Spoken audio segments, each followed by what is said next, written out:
Good day and a warm welcome to the Winslow family. I'm Lou Angel from AngelicSoundsHolistic.com. Today I have a collection of Akashic files to read through past, present and future, read always in line with the divine plan of the Most High God, the highest guides and the highest wisdom and protection.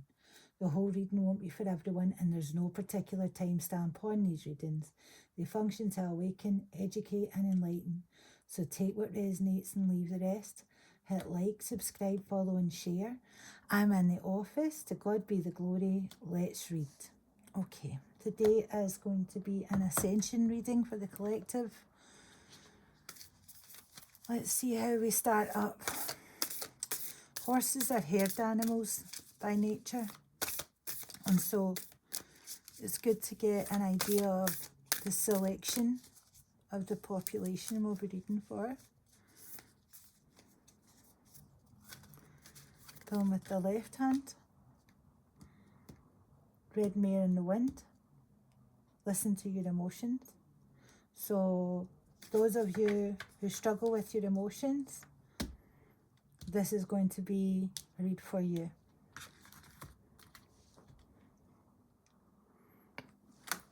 Okay. Parasites. We're overcoming parasitic beliefs, parasitic nature, right?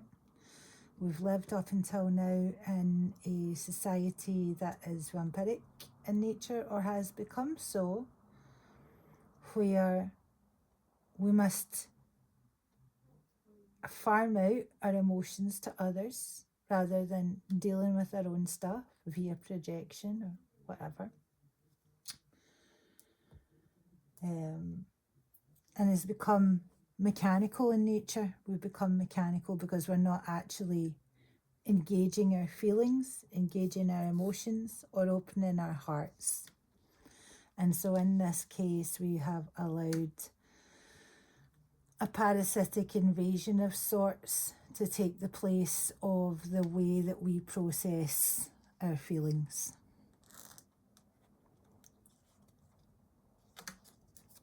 Sun eaters. I don't want to deal with what I've done. I'm going to project it on you. Right? You can deal with it. You can process it. You process shit all the time. Right? Scapegoating people. There's lots of ways that you can turn someone into a sun eater. It's not going to fly anymore. And we're coming out of the time when that will be possible.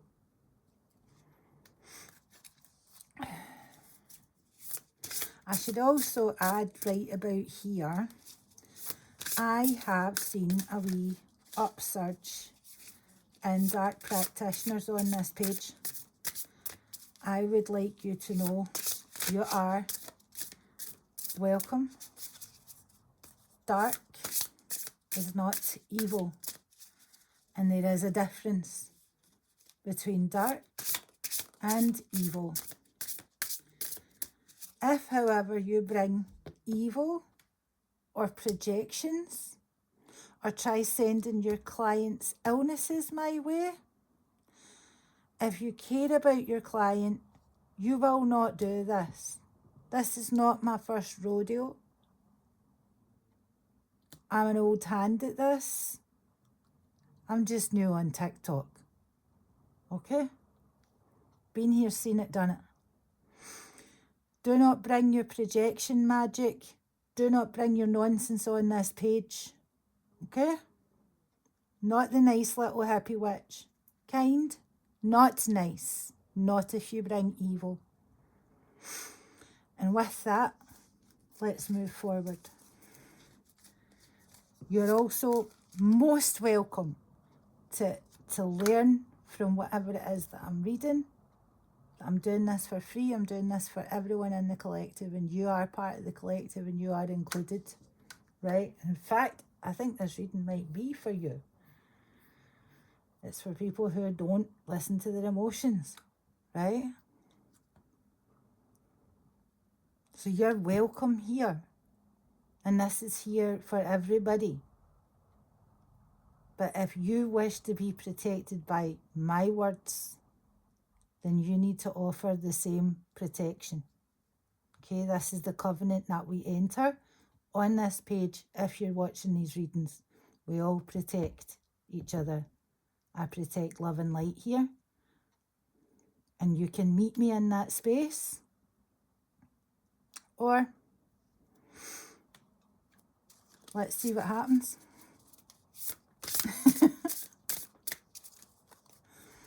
I think if you open your heart and know that this reading is for you, consider very carefully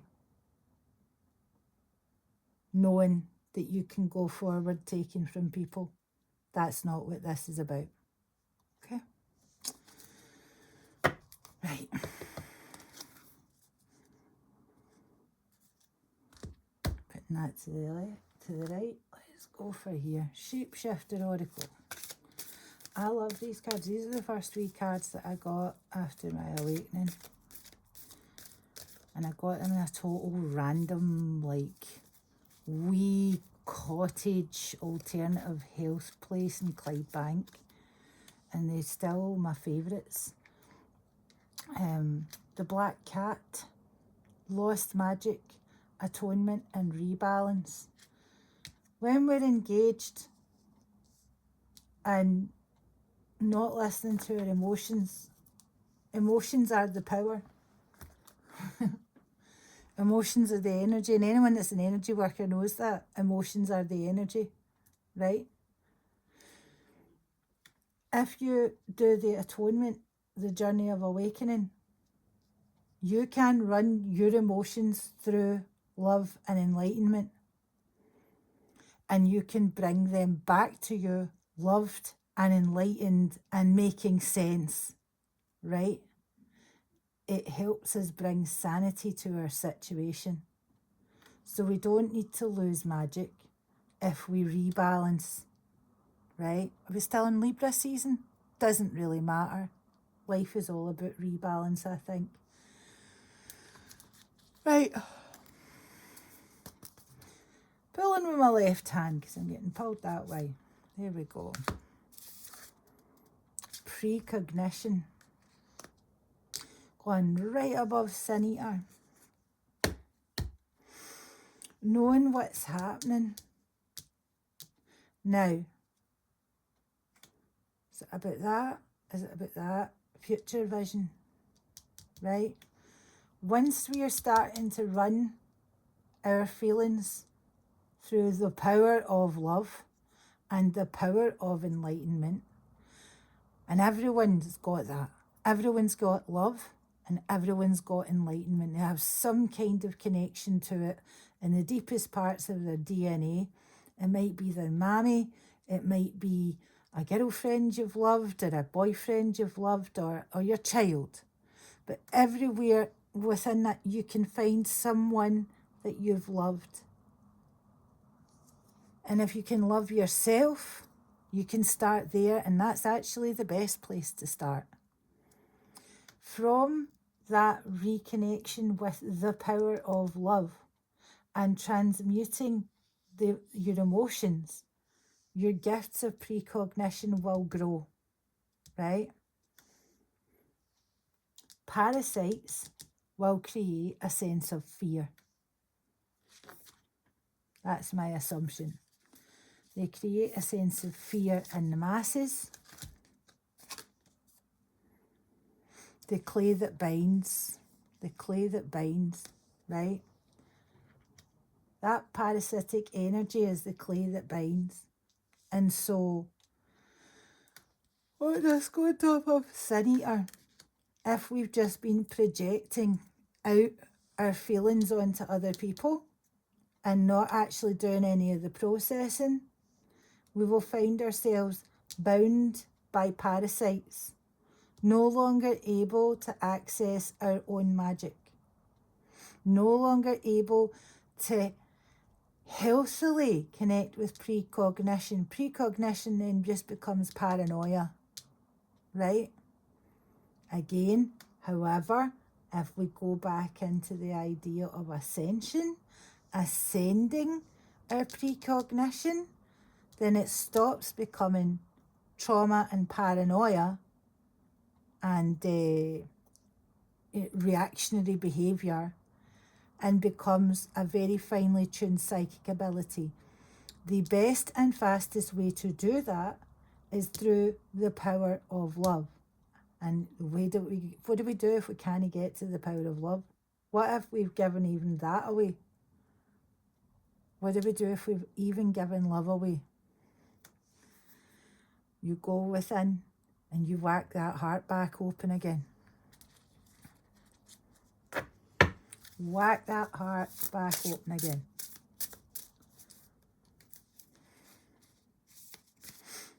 Oh, I just said call your soul back. Call your soul back. Redress your balances. Where was that? Was that in another card? Aye, it must have been. It's about rebalance. There we are. That's it. Redressing all balances is the way that you can cancel contracts and come correct. Not just in this life, but in all lifetimes. It's about taking responsibility for our behaviour. Once we can do that, we'll be able to get that love and light connection, no bother at all. But you've got to get the responsibility back in. Like, you've got to know what you've done. You've got to be conscious. Otherwise, parasites go ride you like a pony. Right? Wear you like a shoe. Because there's bits missing that are integral to your life. So if you need to get your life back, it means that you have to give up what you paid for. Yeah. What was that I was thinking about earlier on? I'm sure I wrote it down somewhere. Something about lace up your boots. I can't even. Hold on. I actually wrote it down.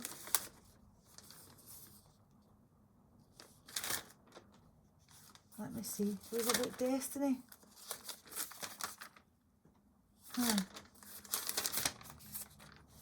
It's not here. Let me look just before. I thought it was interesting. I heard it in a reading. We were talking about people so desperate to live other people's lives that they gave up their destiny. And then that destiny gets levelled out to someone else. So you could be the smartest, most intelligent, most fantastic, inspirational human being, but you want to be a pop singer. And you've given away the destiny that you should have had to live the life of someone else who wasn't really living that great life to begin with, just kind of looked that way. So redressing that balance is a win-win, right? That's a huge thing. Letting go of all that does not serve and calling back your true destiny. And when you feel it, it's going to feel like the best thing in the world. It's going to feel like so natural. It's going to feel like a designer piece of clothing, because it is.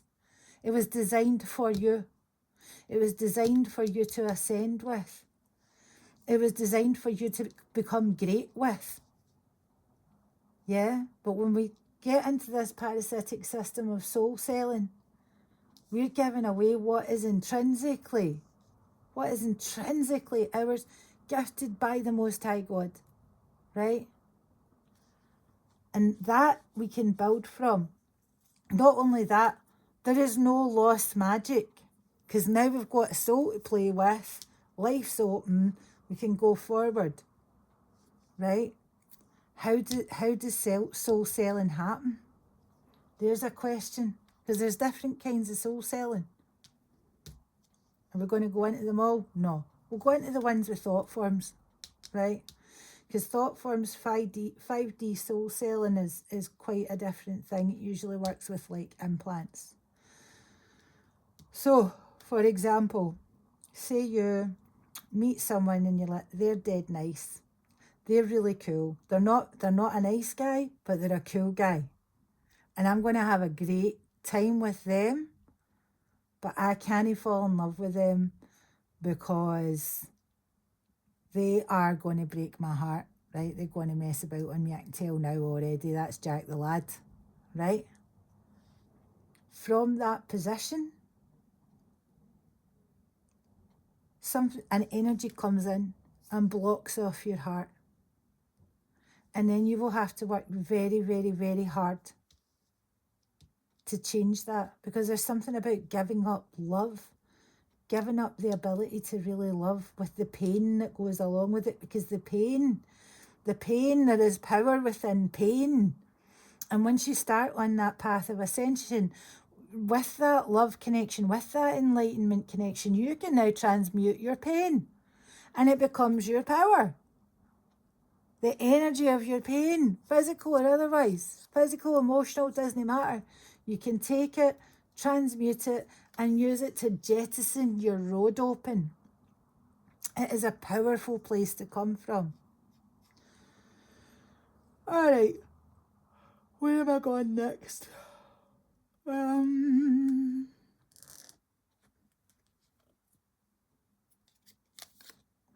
Construct.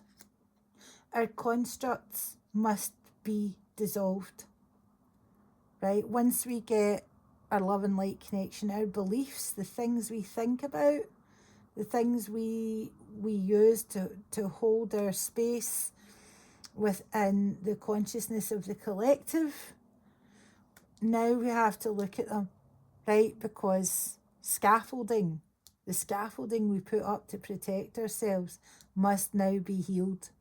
Because we're not supposed to be walking about with scaffolding hanging off us, but most people are. And it's layers and layers and layers and layers and layers of scaffolding. Actually, underneath the buildings are fixed. So the scaffolding has to come away. But we get to a certain age, we can't. We're so used to it. And that's where there's real mental collapse, physical collapse, everything. And so that construct, mental, physical, spiritual, the holistic construct and the way that it works throughout dimensions has to be healed. And again, that is done with a connection to love and a connection to enlightenment. And you need your soul for that, right? I'm only saying this because I've noticed how many people are jumping on, and I think you are trying to find your way back. And in that case, that's fine. Yeah. Find your way back again.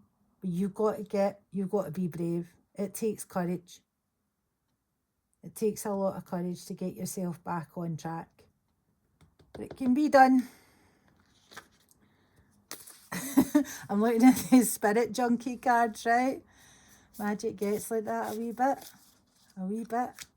Addicted to the magics. Was it? There's me, I'm going to start talking about Buffy again.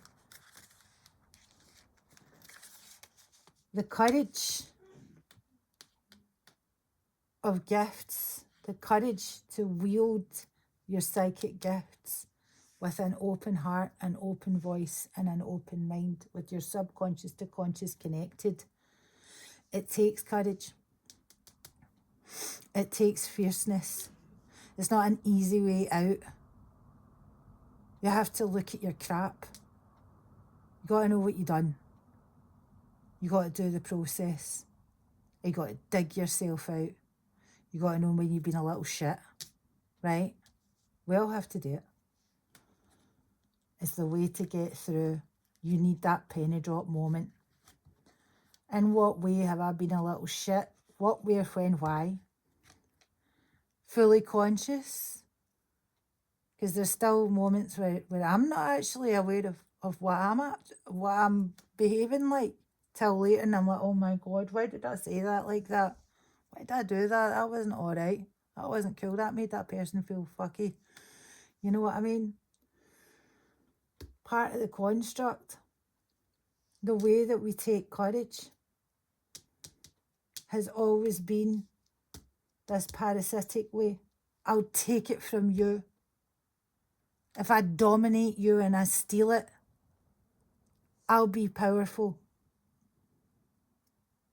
But it doesn't work that way, does it? Because you always feel a way about it. Not always, not everyone. Some people don't.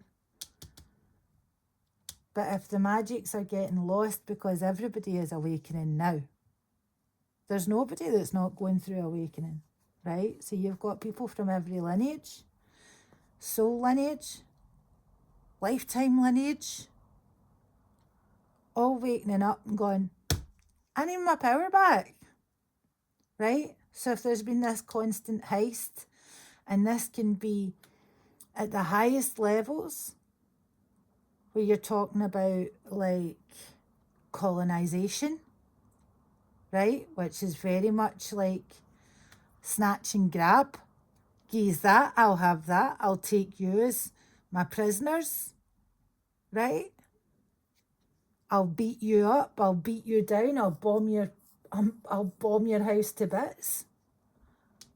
And you'll fear me, and I'll take power because you fear me. And we can see how that works. I was afraid. Now you will be afraid. Right? That's a parasitic system. We can see that happening around the world right now. We can see that in Congo. We can see it in Gaza. We can see it. You can see it out in the street. You can see it in groups and cliques of people, keeping people in place, stopping people moving in business. It's parasitic. And there are parasites within the constructs, right? There are parasitic energies and entities living within those constructs, allowing you to keep maintaining that behaviour of snatch and grab, snatch and grab, snatch and grab. But it's not a sustainable model. At some point, that's going to collapse on its arse, because you can't survival of the fittest it forever.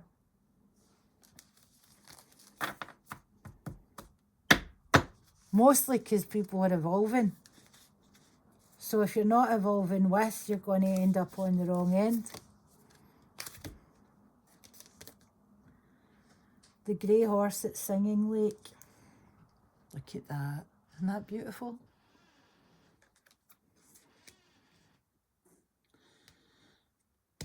I'm a grey.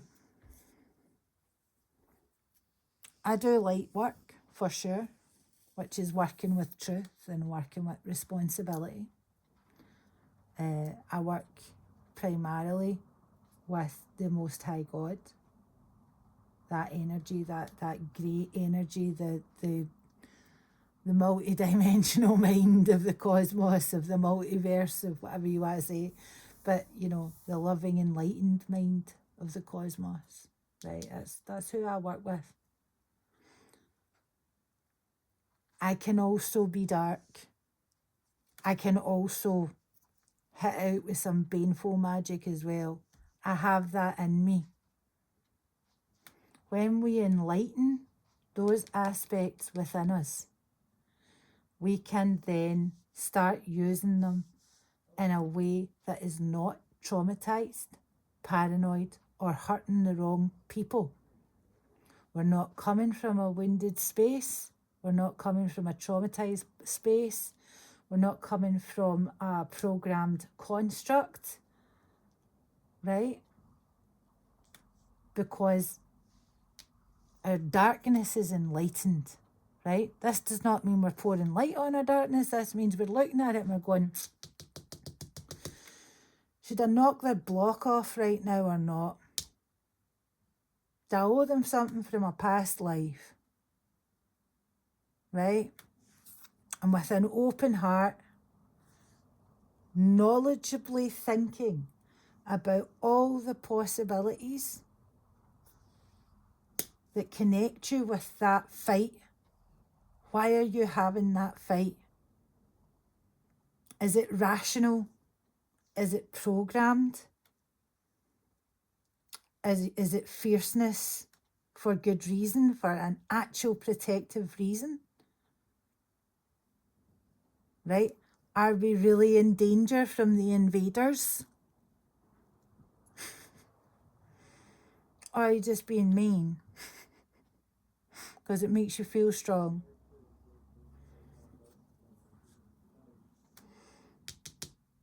So, how much more we got to read? I think that's it. I think I'm going to leave it with that. I want to support going forward, opening the roads for love and enlightenment to find its footing back on this planet, or we're all probably going to die. That sounds dramatic, but unfortunately, that's how it is. And if we don't start with ourselves, looking at our own parasitic behaviour, yeah, light workers too, by the way. Oh, met some proper parasitic light workers, right? Everyone. The grey horse at Singing Lake represents the middle way, right? It represents the open heart of the middle way. And the middle way is not sitting in the blinding white light or down in the dumps of the darkness. It's right in the middle. It has the wisdom, the courage, the compassion, and the strength to know what to do when and how to activate it, when to punch and how hard. It's not weak. It's open-hearted, open-voiced, and open-minded with the correct filters, the correct understanding of our own reactions. You got to go within. The truth is not that that enlightenment is weakness. I think we all know this. And the truth is not that love is weakness. It's our understanding and the enlightenment of our understanding of love, or the lack thereof, that creates the weakness. We have to enlighten what we know. And from that space, we can find that calm, that peace, and that joy internally, and then share that out, then reflect that out into the world. There are fights to fight, for sure, but we have to make sure that we're in the right fight. Make sure you got all the stories straight and do all the internal work. And that lost magic is going to be all gifts. All right. I'm honestly grateful for you joining me for this reading. And may you be protected by love and light, and know that the pressure for the heart to open is the worthiest cause. Okay, have a wonderful night, guys. See you later.